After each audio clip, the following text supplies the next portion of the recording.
معلومات نہیں، ذہنی رجحان۔ نوبیل انعام کا حصول سائنس کی دنیا میں اعلیٰ ترین کارکردگی کا ایک مسلمہ معیار سمجھا جاتا ہے۔ یہ انعام کسی کو کیسے حاصل ہوتا ہے؟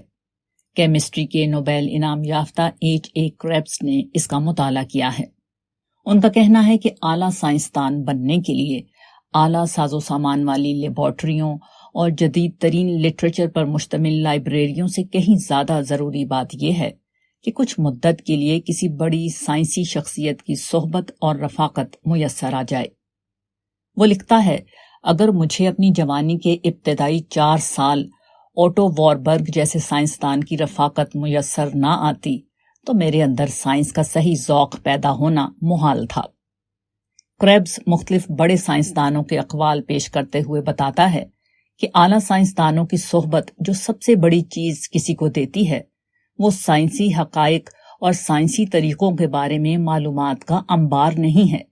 یہ دونوں چیزیں تو ہر جگہ سے حاصل کی جا سکتی ہیں۔ جو بات حقیقی فرق پیدا کرتی ہے وہ دراصل فیضان نظر ہے جسے استاد اپنے شاگرد میں منتقل کرتا ہے۔ یہی فیضان نظر جس کو وہ عمومی سائنسی روح یعنی جنرل سائنٹیفک اسپرٹ کا نام دیتا ہے، کسی شخص کو سچا اسکالر بناتا ہے۔ وہ لکھتا ہے، سب سے بڑی بات تو یہ ہے کہ ایک عظیم استاد یا سائنسدان اپنے شاگرد کے ذہن میں حقائق کے بارے میں معلومات سے کہیں زیادہ ایک ذہنی رویہ منتقل کرتا ہے۔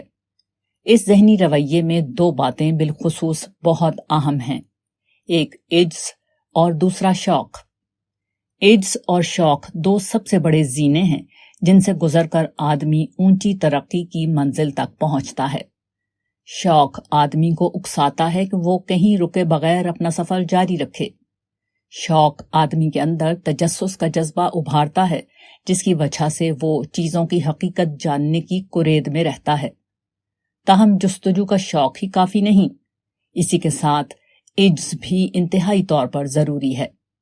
عجز کا مطلب ہے اپنے آپ کو حقیقت اعلیٰ سے کم سمجھنا۔ ایسا آدمی غلطی معلوم ہوتے ہی فوراً اس کا اعتراف کر لیتا ہے۔ وہ کسی بات کو ماننے سے کبھی اس لیے نہیں رکتا کہ اس کی وجہ سے اس کا وقار کم ہو جائے گا۔